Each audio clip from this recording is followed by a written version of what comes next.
Good morning, it's Phil Thatch, and today we are going to Epcot. We're here at the Grandstand bus stop. There's Casey, and we're waiting on the bus. Epcot's the latest park to open. They open at 11, and we got here to the bus stop about 9. The buses are supposed to start running about an hour before the park's open, but sometimes they'll run earlier than they say. So I was goofing around and there's this great egret right over here. Let me see if I can walk around to where it is. There's this great egret hunting, and I've got the 100 to 500 with me today, but I was able to get pictures of it with the 24 to 105, which is just crazy. Look at this. I mean, I'm 8 feet from it right now. It should be coming into the frame. There it is, hunting over here in this smoky grass. So we're already having a great time, and we're just waiting for the bus. Here's the great egret that I photographed before I even left the bus stop there at the grandstand area of Saratoga Springs. This is Heather sitting in her Scooty Scoot at the bus stop. This is at 57 millimeters with the super inexpensive kit lens, the 24 to 105 f4 to 7.1, and it has some nice bokeh, especially to be such an inexpensive lens. Here's a family that was also photographing the great egret there at the bus stop. I made a video clip of the egret as it was hunting using the R6 and the 24 to 105, and what it was hunting for was those little lizards or a knoll that you see all the time there at Walt Disney World, and I guess all over Florida. Well, we have made it to the park, and we're here almost an hour before it officially opens, so we'll see exactly how early they let us go in. Graduate high school, go to college, we'll use a vacation, right? And just like that, we are in Epcot. Woohoo! New fountain that looks like the old fountain.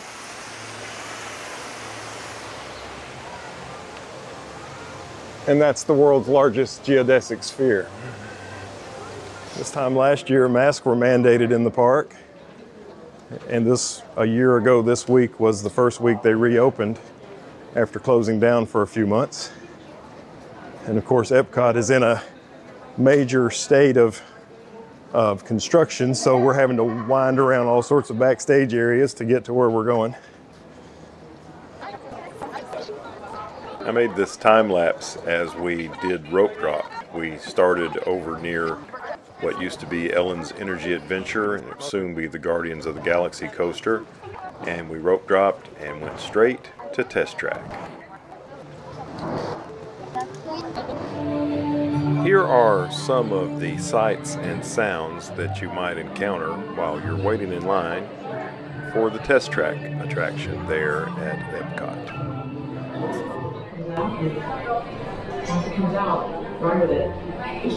Here I am customizing my car to be used on the Test Track attraction. You ride in just a standard ride vehicle, but the car that you customize and the attributes that it has scores you against other people's car designs. It's 10:57 and the park opens at 11, and we're almost on Test Track. The facility is currently experiencing technical difficulties. Please remain seated. Vehicles may begin moving at any time.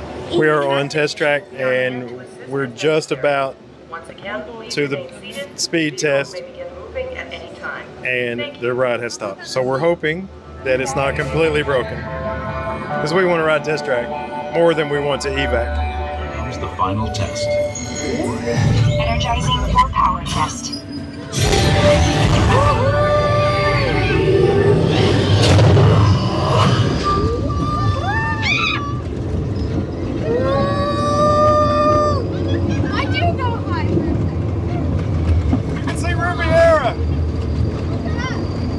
Yes!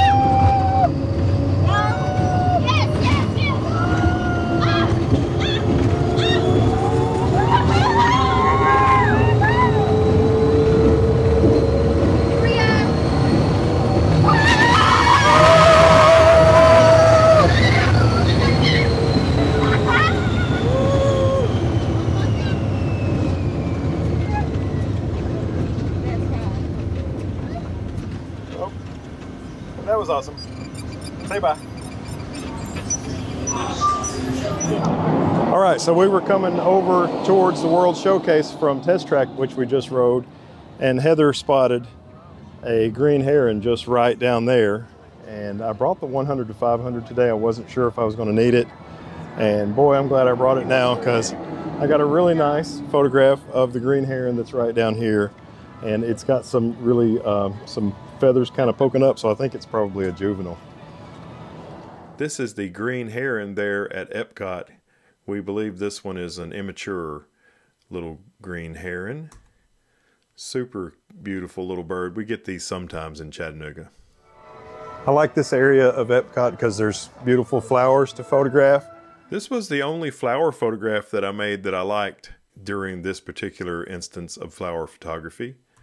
But I do like this one quite a bit. Okay, so we're not quite to the Mexico Pavilion yet, but Casey discovered that we've got a really great angle to see Tower of Terror behind the Morocco Pavilion. And while I've got 500 millimeters to play with, I'm going to go ahead and make the shot.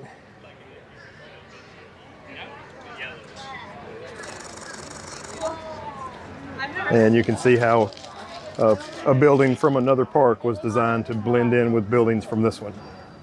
This is the photograph that you just saw me make. The buildings in the foreground are the Morocco Pavilion, which is on the other side of the lake from where we were standing. And far in the distance, and much, much taller, 199 feet tall as a matter of fact, is the Twilight Zone Tower of Terror, and it is over in Disney's Hollywood Studios theme park. And they made the colors similar, so as you looked across, it didn't seem distracting. We were heading over to the Norway Pavilion so we could get in line for Frozen Ever After, and as we went along, we saw some crows, and the girls noticed that the crows were at a stroller parking area, and they had found somebody who had some goldfish crackers in their stroller, and they were just flying down, helping themselves to a goldfish and flying up into a tree to eat them. So I made some photos of that.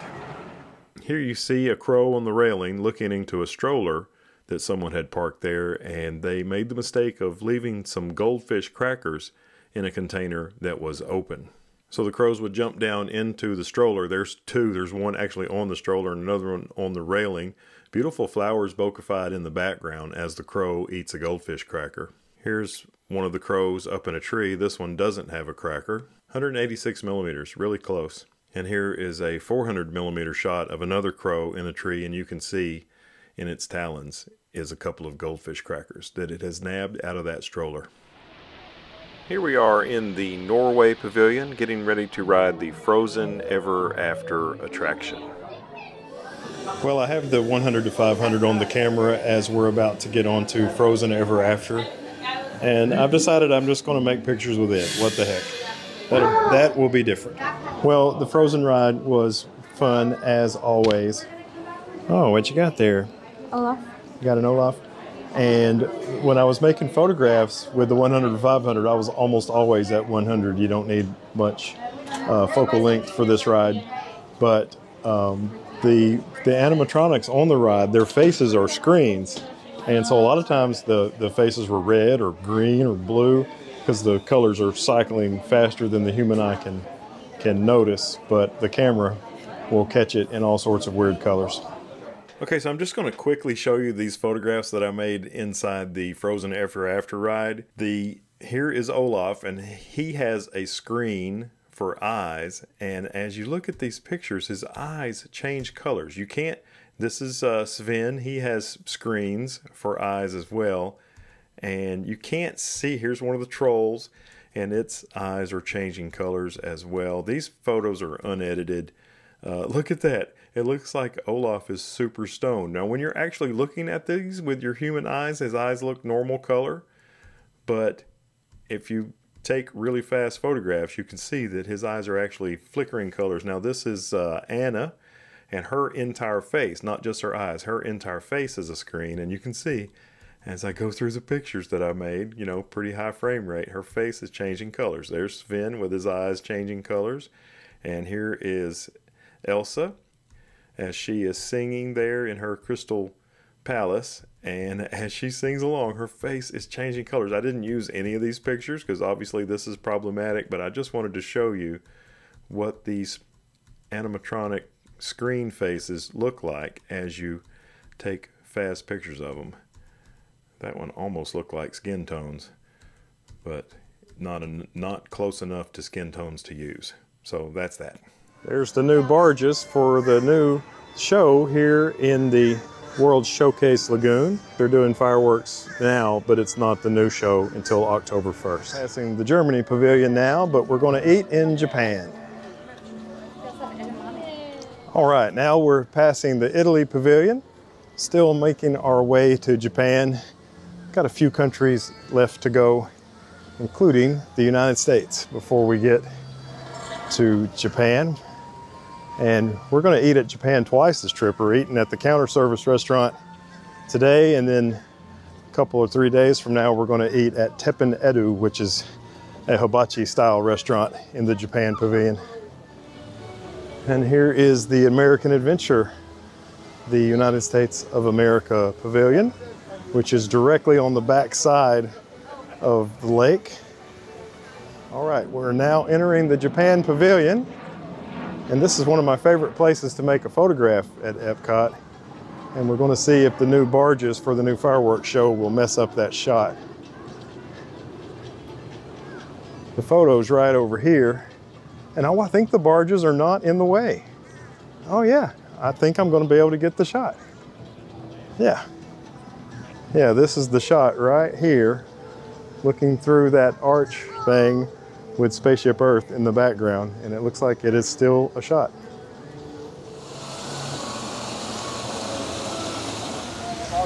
All right, here's our food. I got the chicken teriyaki, and so did Heather. And Casey got some sort of a spicy roll sort of thing, and I got a Heron light beer. Here at Katsura Grill in the Japan pavilion, I made a couple of photographs of some Disney ducks as they wandered around and looked for scraps of food. And now I've put the 24-105 back on, and I'm going to try to put on a circular polarizer and make some photographs of the water feature here. Here's the duck photograph that I made there at the counter service restaurant in the Japan pavilion. All right, so using a circular polarizer and a 3-stop neutral density filter, I made some photographs right there. And then I came down this way, and that was with the 24-105 f4 to 7.1. Then I came down here to the very bottom. This was where the big koi pond is, still using the 24-105 and a 3-stop neutral density and a circular polarizer, and I made a photograph of these. Look at all these koi. And then I came over here where there is a PhotoPass photographer working. I've done this composition when nobody was here working, and I waited till a situation just like this when they were changing people, stepped right up here and made the shot of this. This is a 3/10 of a second man-made waterfall photograph that I made. This was using a circular polarizer and an ND filter. Here's another small man-made waterfall, 3/10 of a second with the ND filter 3-stop. And this has the circular polarizer and the 3-stop ND. This is the koi pond with a couple of waterfalls in the background. I believe all of these were at 3/10. That was slow enough to slick the waterfalls, but not so slow that I couldn't do it handheld. This is the photograph of Spaceship Earth far in the distance across the lake with the arch in the foreground there at the Japan pavilion. And I had to do it so quickly because there was a Disney staff photographer making photographs of people with this in the background. And I had to jump in the way and get my shot really quickly as they were changing customers. They would tap somebody's magic band to save their information and then get the next guest up there to take a photograph. So I had to go really quickly during that, and because of that I failed to perfectly center Spaceship Earth. But otherwise the photograph came out nice, and you can see the new fireworks show barges there on the right hand side of the frame, which do mess this photograph up.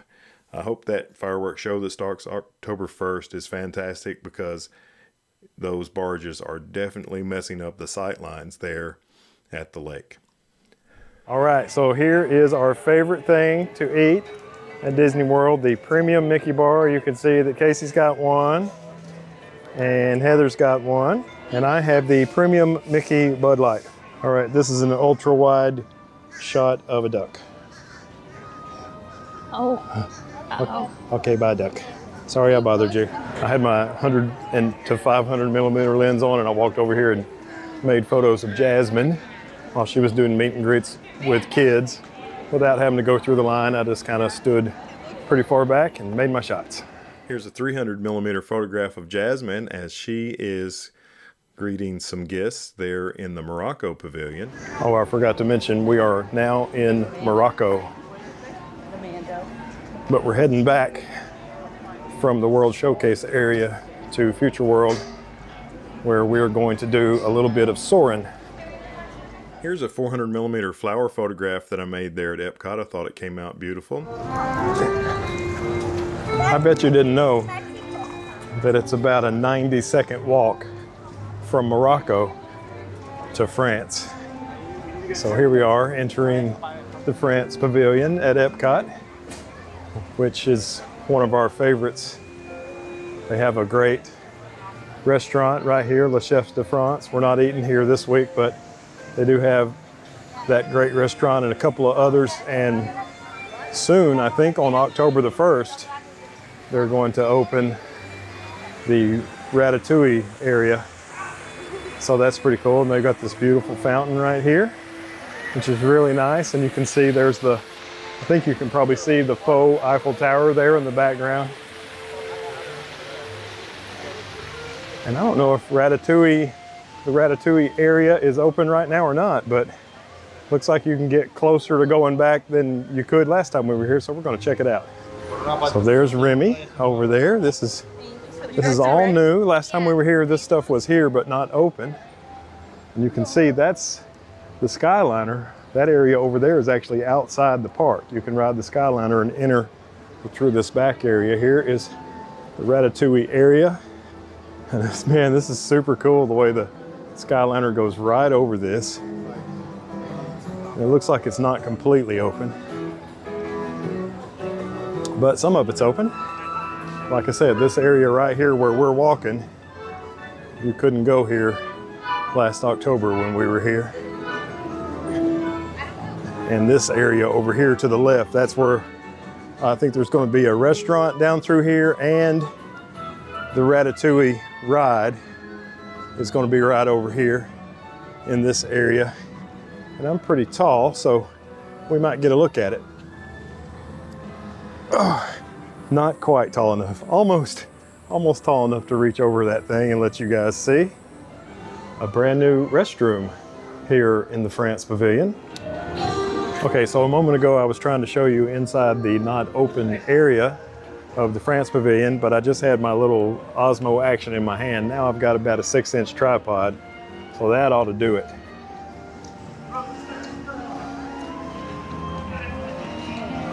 There you go. Inside the not open yet area in the France Pavilion, where the Ratatouille ride and a new restaurant should be. Okay, we're back in Future World now, and I stopped here by this flower bed and this flower bed here and made just a couple of shots. And they've got some of these waterways drained, but there was a cast member coming by leading a tour, and they were talking about this ramp. I don't know if you can see it. There's a ramp, this green ramp, and that's for when there's young ducks. That gives them a way where they can get out of this pool without being stuck. The little green ramp right there. Here's some of the flowers that I photographed. I thought this was really beautiful, 500 millimeter shot, lots of bokeh. So Heather is in a scooty scoot, and this is the first time she's ever been faster than us at the park. She is super fast in her scooty scoot. This is not full speed. Oh no, it's half speed. She's fast. There's another ducky ramp right there in this pool. I guess they have these drained for the remodel, but it's fun to see the ducky ramps. All right, Now we're heading into the land building, which has Soarin', as well as the Living with the Land boat ride, which I love. It's a really cool place. You can see spots on the concrete where the social distancing markers used to be. They've just pulled those up in the last 30 or 45 days. It's early, mid-July 2021 now. All right, let's ride this thing.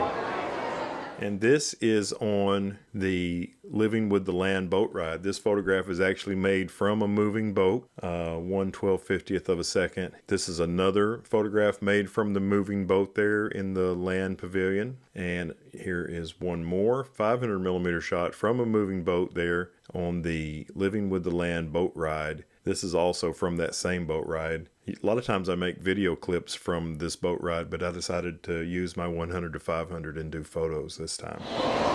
All right, now we are here in the DVC Member Lounge, which is above Journey into Your Imagination with Figment. You might be able to see Spaceship Earth behind me. It's a really cool glass roof building. Very angular. It kind of reminds me of the Tennessee Aquarium. Oh, and you can't walk all the way around now. It's cut off and shortened. Used to you could walk all the way around it. Also used to you could get coffee here, but now you can have fountain drinks and Cheez-Its. Like most things at Disney, they are slowly taking things away. But it's still fun here at the DVC Member Lounge. After we leave the DVC Member Lounge, we're going to go and hop on Spaceship Earth. And it's really, really dark inside Spaceship Earth. And I've been using the Osmo Action to do all the vlogging so far on this trip. But I'm going to try to make a few film clips inside Spaceship Earth using the R6 and the 50mm RF f1.8 lens, because it lets in the most light of all of my RF lenses. All right, so they're giving these away here at the DVC Member Lounge, and Casey went up and got me one. It's a DVC member button, and it says member since, and they put 2009 because that's when we got our DVC. 12 years of Disney Vacation Club membership. While we were on Spaceship Earth, I used the 50mm 1.8 and made video at really crazy slow shutter speeds, like 1/30th, 1/25th, 1/13th, 1/8th. Crazy slow speeds because it's super dark in there. And I've also done some street photography with it.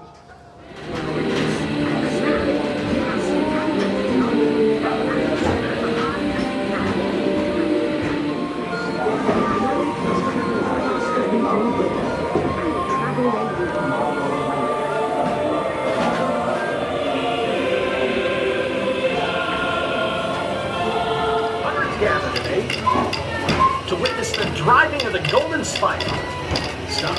This is some street photography. Over on the left, you can see the aquarium there, the Living Seas exhibit, and these two fellows were walking across. This is with the 50mm 1.8.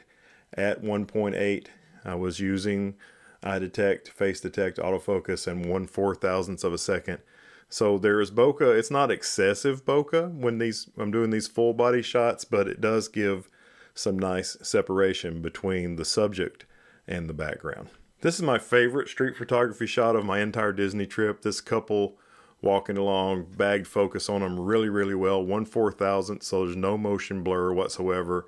And you've got the monorail track up here giving us some leading lines. And you can see all the construction here that's going on at Epcot right now, giving us some more leading lines. And they're nice and tack sharp, and all the other people are slightly out of focus, so you can definitely tell what the subject is in this shot. Here's another one similar to that last one, but nowhere near as good. These people weren't quite as happy. It doesn't seem to have their photo made as the last couple. This photograph is as you exit Spaceship Earth. You end up walking right past this famously painted wall that is known as the Bubblegum Wall, and it's kind of an Instagrammable place. And I had Casey stand a little bit away from it so it would not be super sharp behind her and give it some nice separation. And I made this shot with the 50mm 1.8. and I think she has put it on Instagram. Here's another street photography photo. It's got the monorail track on the left and the bottom of Spaceship Earth on the right. All the construction walls are up, and it's just a family walking into the Epcot theme park. 1/6400th of a second on this one. Here's one more Epcot street photography photo. This couple walking through. I thought it was cute that they were holding hands, and I believe he is carrying her purse. He's a nice fella. Spaceship Earth was fun, and by the time we got off of Spaceship Earth, we decided that we were hungry. And now we've come over to the Coral Reef restaurant, which had walk-up availability with a 15-minute wait. The Coral Reef is built into the aquarium here in the Living Seas part of Epcot, and it's just right over not far from Spaceship Earth, which we just rode. I made this photograph of Casey outside of the Coral Reef restaurant, and that's just the wall of the building with the logo painted on it, and I had Casey stand pretty close to the wall because I didn't want Coral Reef restaurant to be too far out of focus. I probably could have stopped this one down and shot it at f4 or 5.6. There you go. Well, we decided to come to the Coral Reef restaurant, which is really cool. There's actually 4 windows into the huge saltwater aquarium, which when it was built was the largest saltwater aquarium in the world. It has been beaten now by the Georgia Aquarium and some others, but when it was new, it was the largest one in the world. And this restaurant is looking into the aquarium. It's really, really cool. And Casey and I are going to get ribeyes. And what are you getting, Heather? I'm getting salmon. And we're excited about it. So I'm going to take you for a little trip around the restaurant. We're in the highest level, and I'm going to just wander down to the lowest level real quick. And we'll just walk by. This is the lowest level, and as you can see, we're walking right by the big aquarium, and it is completely awesome. I have a Caesar salad, and Casey is having lobster bisque. It is really good and creamy. It has little bits of lobster in it, which is like my favorite part. It's very good. Awesome. All right, so this is probably a seafood restaurant, but I like steak. So there's my ribeye. Heather has salmon, and Casey also has a ribeye. Well, that was really good. The steak was baked as opposed to grilled, and it was fantastic. Heather liked her salmon. Everything was really nice. You should probably try it out, and it's easy to get in here. Okay, so this is the part of the park that they're working on, and there's a really big fence, but we're gonna look over it. I just made that shot inside the construction area, and one of the park guests said, "Oh, I wanna see, what'd you get? And so I showed it to him.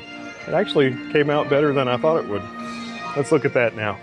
This is the center section of Future World, which is completely closed right now. They've demolished a number of buildings and are completely reimagining the place. Well, there is a bunny and a duck and 2 ibis and a tricolored heron.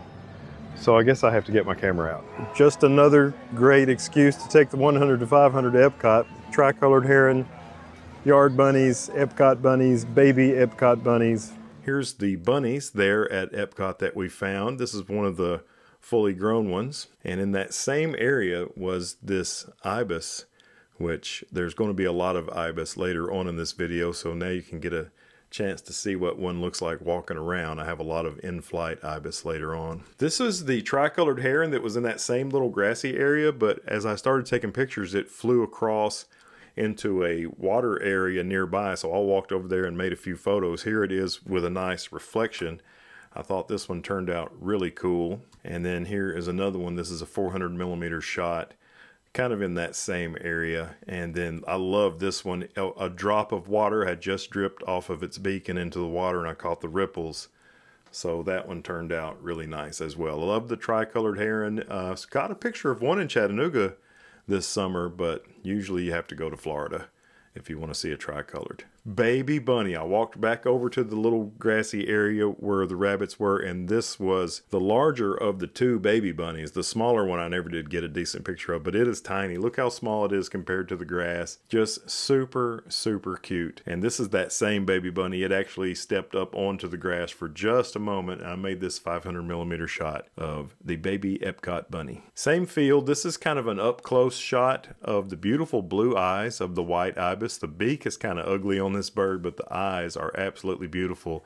And you'll see later in the video that they're beautiful when they are in flight as well. This is I believe this is a male boat-tailed grackle that was hanging around in that same field, and I went ahead and made a photograph of it while it was relatively close. This is another one of the adult bunnies in that same small grassy area. It was just a boon for wildlife. None of these animals are part of the show at Disney World. These are just wild animals that happen to live there. This is that same bunny and just another pose. I shot from pretty low angle, and I thought these turned out nice. And one more shot of that same Epcot bunny. This is inside the Grand Fiesta Tour there in the Mexico Pavilion. This is one of the 3 singing birds, and Heather tells me that this one's name is Panchito. This is an awesome part of Epcot that nobody talks about. This is the bridge that's between, what 2 countries are we between? Kind of India, but China and Africa. China and Africa, and just right back there, as this little river starts to bend to the right, there's a rookery that's always full of lots of waiting birds, which is just awesome. This is over near the rookery. This is a snowy egret. You can see its signature golden slippers in this shot as it flies by. And here is a white ibis in flight. You can't really see those black feathers on a white ibis unless you get an in-flight photograph, but we'll see a number of the black feathers in this section. Here is another in-flight white ibis. This one's kind of flying right at us. You can still see its beautiful blue eyes though. And here's another in-flight white ibis, just really beautiful in flight. These are great birds to capture as they fly. And look, there was an osprey flying around. This was on the other side of that bridge.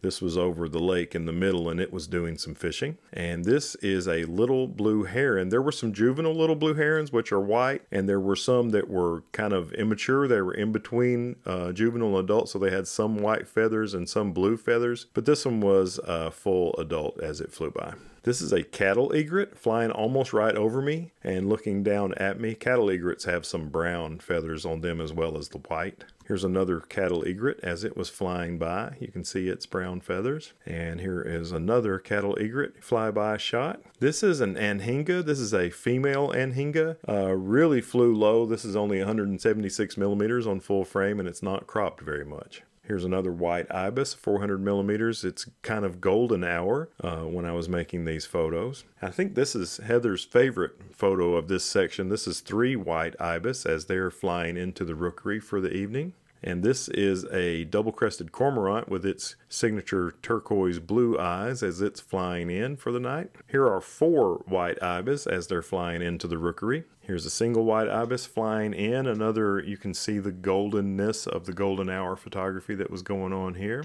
And this white ibis flew right over me. Thought this shot came out really cool. It's hard to make a photograph of an in-flight bird when it's flying right at you, but this one turned out pretty good. Here are a pair of white ibis flying in. These were flying over the lake there. That's one of the Epcot pavilions across the lake there. I wish I had stopped down a little bit more for this, but I was shooting full manual to try to keep my exposure just right for the birds. So the near bird is in focus and the second bird there is slightly out of focus. But I'm at 2500 ISO. If I had stopped down to get more depth of field in this shot, then the ISO would have been really high. This is a great egret. This is the largest of the birds we're seeing in this section. This is almost as big as a great blue heron, which we have around here in Chattanooga quite a bit. But this is a great egret. And this is a great egret perched up in the top of some of the trees there near the bridge where I was doing my photography. And here's another white ibis flying right at me. This one was coming out of the rookery, and you can see a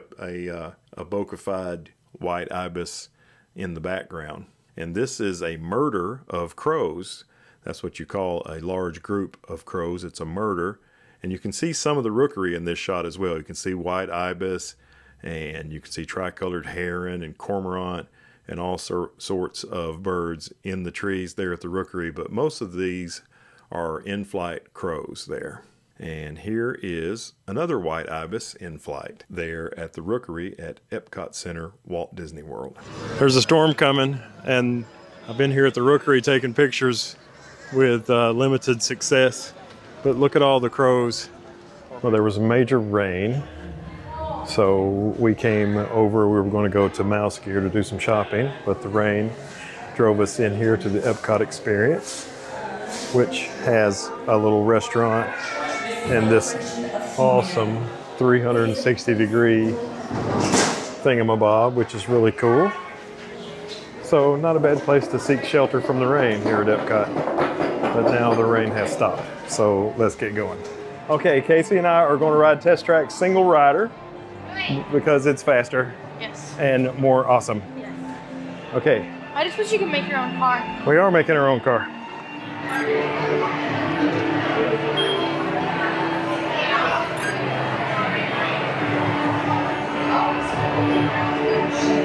Oh, we go with the truck? Yeah. Okay. So if you ride single rider, select power and do the light blue truck. It's really fast. Engaging EcoScan for aerodynamic efficiency.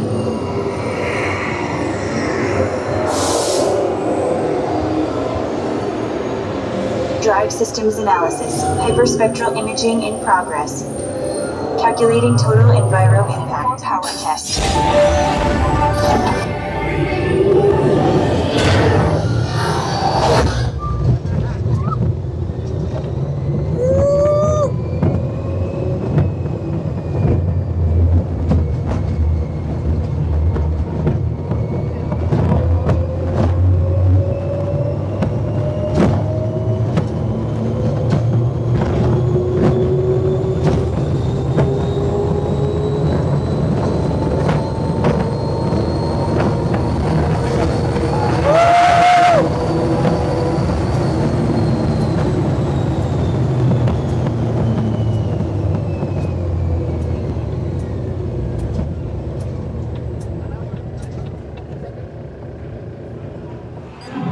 Single rider, Test Track in the same car. That's how you do that. Heck yeah. First place on this power test with our pre-designed car because we know which one is the fastest. Always get the light blue truck. That's how you do it. Heck yeah. Yeah, yeah. Now, firework time.